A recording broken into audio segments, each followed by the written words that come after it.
market. You know, San Antonio Spurs win the NBA champions, small market team, below 30 in terms of U.S. cities.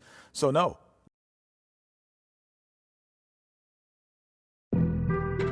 Being on some chill. For another edition of NBA basketball, along with Greg Anthony and Clark Kellogg, this is Kevin Harlan. We've got the Milwaukee Bucks facing the home team. The top storyline, Greg Monroe, injured. He will not be suited up. Yeah, well, when he got hurt in their last game, Kevin, the hope was that it wasn't too serious. But we now know that's not the case. You really just wish him all the best in the world in coming back from it. But it's a tough blow for them. Really just a tough loss. I mean, it looks like it will be, guys, a long road for him. But hopefully with the help of the team doctors, he can make that turnaround as quickly as possible. Ready, gentlemen? Ready?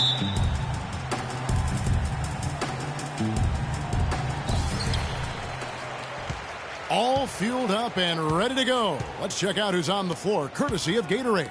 And Milwaukee, looking at who they've got. The dynamite pair of Antetokounmpo and Parker at forward. Chris Middleton is out there with Jared Bayless. And it's Henson in at the 5, down low. Here is Bayless.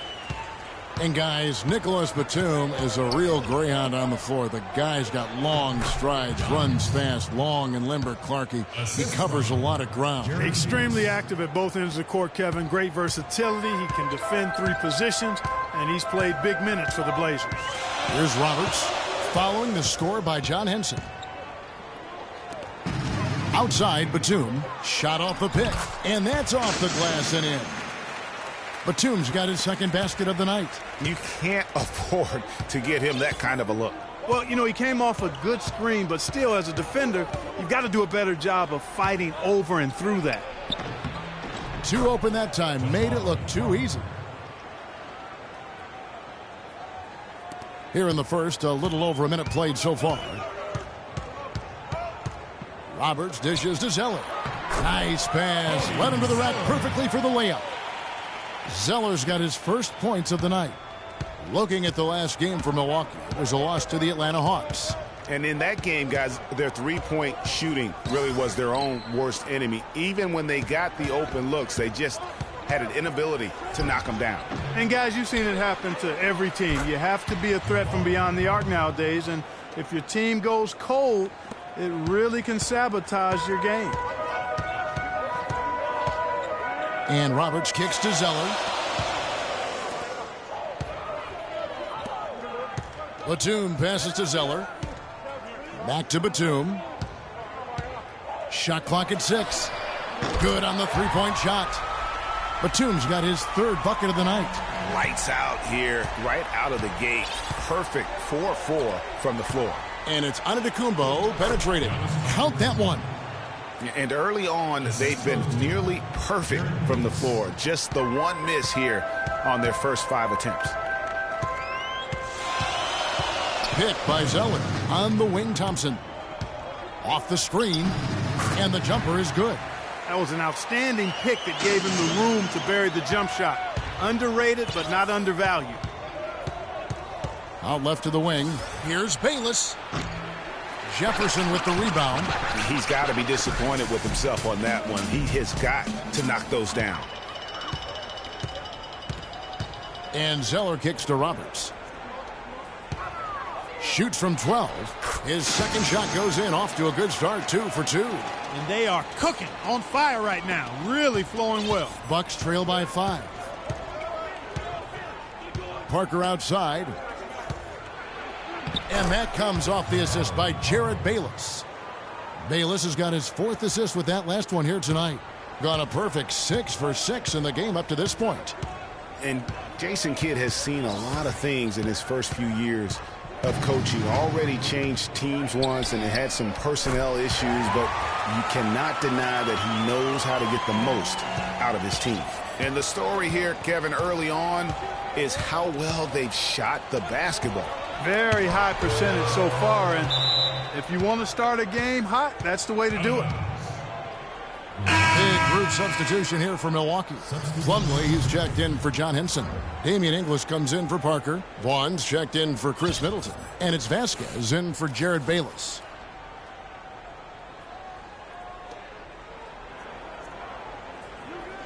On to Tacumbo, kicks to Vasquez. Parked down low that time, and he got the 3-second call. Looking here at some numbers for Batum. The last 10 or so games, he has been remarkable. First in shooting percentage, and he's as good as it gets from three-point land. In fact, the best percentage that we have in the league. Yeah, and you're right. He's been the pinnacle of scoring efficiency. Never seems to take a bad shot. There's Noel, and lots of contact there. Missing the shot. He'll shoot 2. And with Kidd, the results on the floor, Greg, speak for themselves. He knows what he wants out of his players, Clark, and he keeps them accountable. And, you know, having that accountability is what made the Bucks so much better last season. Kidd is still a very young head coach, but I tell you what, he's shown me a bright future in that capacity for himself. And the first one at the line is good. Last season, the first season of action for Nerlens Noel, officially a rookie. After sitting out the 2014 season, he looked good, and he got better as the season was going on. A great point. I think that year off really helped him grow as a player. Coming into the draft when he came out, he was a guy who I thought had one of the most unbelievable motors I had ever seen. And you know what? Everything he was hyped up to be, he lived up to on the defensive end. And Roberts kicks to Hansbrough. From deep three-point range, here's Thompson, and the layup's good off the glass. Thompson's got his second basket of the night. How about the perseverance there, the extra effort on that offensive glass? Plumlee with the screen. Here's Vasquez. And there's the whistle, fouled hard on the shot. He'll go to the line. It's on Nicholas Batum. And for Noel, I really think he took off in the back half of the season. Up to scoring, his shooting percentage, and his rebounding. You could see him getting better almost every game. And by the end of the season last year, Noel was completely different as a player. Always a defensive force in the league. His development is probably going faster than many expected. And in college, guys, Miles Plumlee had an unusual competitor at his position. It was his younger brother, Mason. I mean, they actually had to compete against one another for playing time. Well, Greg, going back to those Plumlee brothers you were talking about, there is competition. And then, Clark, you know, there's this friendly rivalry that'll always exist. Yeah, the brotherly competition, if you will. They have similar bodies and share some of the same attributes as well. Drafted in back-to-back years, both toward the end of the first round. A lot of parallels. A lot of similarities, you're right. Williams, he's checked in for Nicholas Batum. Both good from the line that time. Gone 2 or 3 from deep so far in this game. Roberts dishes to Noel. Connects in the foul line jumper. I love how he used his height advantage on that shot. And he had the nice soft touch with it, too.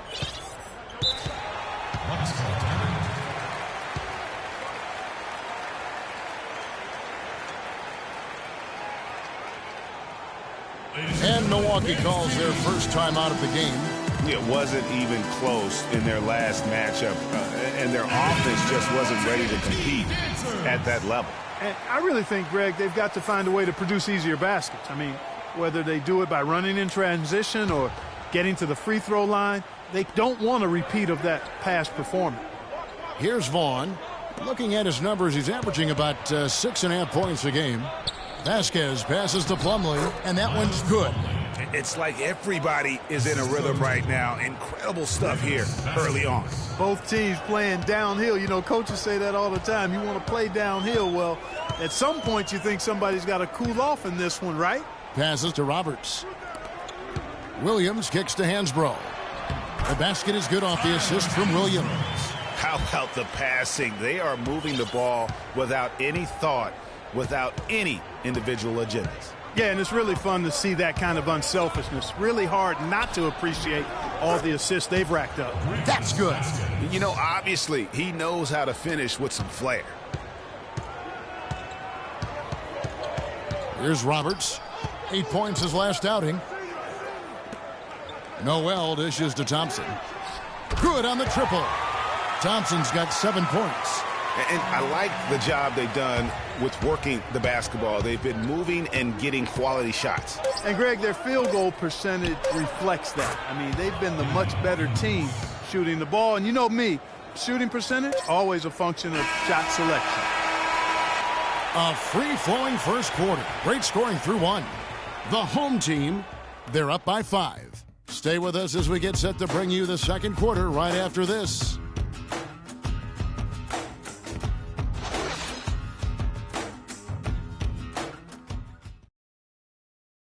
And we heard from John Henson before the game, a player on the rise. He feels he still has a lot to prove. Defensively, offensively, I think I'm better offensively than people give me credit for, and I'm stronger than I look. And that's something that I'm trying to prove this year, as I've been proving the last 3 or 4, so it's going to be fun. Well, it sounds like he still feels like he has something to prove, Greg, but seems to me he's already known for being that kind of guy. That's a great point. Anybody who plays against him knows he looks plenty strong when you're banging with him. But if he needs to push and motivate himself by playing with a chip on his shoulder, well, a lot of guys have gone a long, long way in this league using that method. And the first quarter is in the books. Second about ready to get underway. Guys, what's your take on the home team so far? You know, it's been about how solid they've been offensively here, really tuned in with one another. Good ball movement, and it's paid off on the scoreboard. On the court for Milwaukee here in the second. Parker and Henson, the duo inside. Jared Bayless is out there with Vasquez, and it's Middleton in at the 3 spot. Vasquez, guys, remarkable consistency over the last 3 seasons. Yeah, his three-point percentage went up a little bit, Kevin, but that's about it. I mean, it's possible. We just need to accept that this is who he is. I mean, he's a good playmaker. He plays with great enthusiasm and energy, and we need to leave it there. Don't expect much more than that. And talking about Vasquez, guys, good size for a point guard. Solid ball handler and playmaker when he's put in that role. But he needs the ball to be truly effective. And last season, the ball belonged to Kyle Lowry. And he knocks down the first one. And for Vasquez, he doesn't have the foot speed to track opposing point guards. He tries to compensate with good use of angles, but he did do a solid job defending the pick and roll last season, using his superior size and anticipation in that area. Cody Zeller's checked in for Noel. We talk about players who don't get a lot of recognition that probably deserve some. For me, Chris Middleton, Clark. He's at the top of the list in that regard for me too, Kevin. I mean, really a revelation for the Bucks the last couple of years. He's a really good all-around forward who can do everything well. Batum, good. Here is Bayless. He's had some playing time, but no scoring yet from him. Stolen by Thompson. And Batum kicks to Roberts. Pass to Thompson. 16 feet away. That one goes. Counter. Thompson's got 9 points. And Middleton has improved every year as well. Added the three-point shot after the rookie season, which made him very tough to deal with offensively. Bayless, the pass to Parker. Goes up at the stripe. No good. Gone a very strong 4 for 5 from three-point land in the ball game. And it's Thompson that time on the assist by Kaminsky. Thompson's got 4 points now in the quarter. Boy, they've gone on this run, and ball movement has been a big key. It really has, Clark. The defense unable to react as quickly as necessary in terms of dealing with their passing. And for Middleton, adding that three-point shot was huge. I mean, not only can he keep teams honest outside, but he hits over 40% of his shots from beyond the arc. Timeout called, the Bucks. Yeah, you can see they've gave up a lot of points here in this run, and he just wants to break the momentum before this thing gets out of hand. And, you know, that's a huge part of a coach's job, making sure you keep your guys in the best position possible at all times. So I like this timeout. And now Doris Burke has an update from the sidelines. Thanks, Kevin. Jason Kidd had some words for his team over that last break. He told the team he wanted to run their offense through Parker. Coach emphasized getting him as many touches as possible, saying he is going to be one of the guys to carry us the rest of the way. Being in the position they're in, probably a smart move to go to the clipboard and switch things up while we're still in the first half. Kevin? Thanks, Doris. Vasquez kicks to Parker. That falls. Great assist by Vasquez. Vasquez has got 3 assists in the game.